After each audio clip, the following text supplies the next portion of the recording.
aramızda yerler divarı intikadi içken sevgim yüreğimni ezer zalvarı.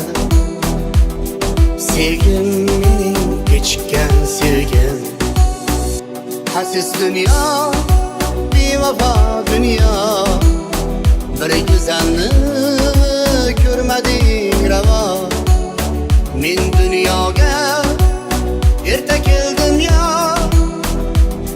Sevgim mening kechikkan sevgim, nima g'amdir nimadir quvonch, nahot taqdir topolmas iloj. Bahor o'tib kelgan qaldirg'och, sevgim mening kechikkan sevgim mening, sevgim mening kechikkan sevgim.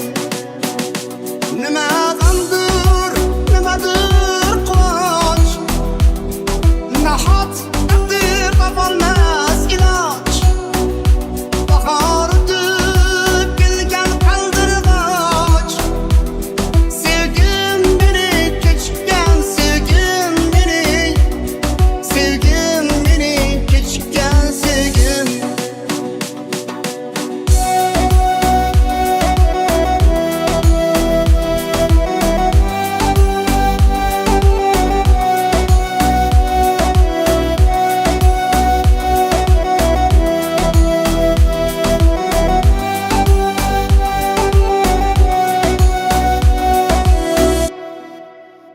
Dilda o'lgan yalqizimiding, men izlagan yolg'izimiding, qo'lim yetmas yulduzimiding.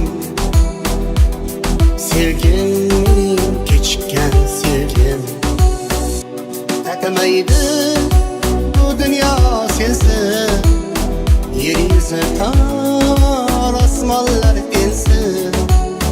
Menda jon yo'q, sen yasha